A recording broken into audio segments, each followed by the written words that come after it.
সকালে বাসি বিছানায় বসে এই তিনটি কথা বললে সব সমস্যা দূর হয়ে যায়। বাসি বিছানায় বসে এই তিনটি কথা যে ব্যক্তি প্রতিদিন বলেন তাকে আর জীবনে দুঃখের সম্মুখীন হতে হয় না। যতই তার পিছনে লোক লাগুক না কেন, সে সমস্ত কাজে সমস্ত সমস্যা একাই জয়ী হয়ে যান। জানার আগে হে প্রভু, হে ভক্তেরা, যে কমেন্টে জয় শ্রীরাম লিখে তাদের তুমি সকল বিপদ থেকে রক্ষা করো এবং সব সমস্যা তাদের পাশে থেকো। সকালে ঘুম থেকে উঠে বিছানায় বসে আপনার পিতার নাম 4 বার, আপনার মায়ের নাম 3 বার ও গুরুদেবের নাম 3 বার উচ্চারণ করে। এতে সূর্য, চন্দ্র এবং বৃহস্পতি গ্রহ আপনার উপর খুবই প্রসন্ন থাকবে এবং আপনার জীবনে সংসারে সুখ, শান্তি, সমৃদ্ধি, অর্থ এবং মান সম্মান বজায় রাখবে। নাম্বার 2, সকালে ঘুম ভেঙে গেলে উভয়ে হাতের তালু চুম্বন করে আপনার ইষ্ট দেবতা স্মরণ করুন।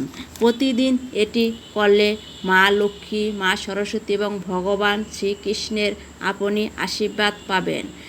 জয় শ্রী রাধে রাধে। এরকম ভিডিও আরও দেখতে চাইলে আমাদের চ্যানেলটি সাবস্ক্রাইব করে বন্ধুদের মাঝে শেয়ার করে দেবেন। ধন্যবাদ।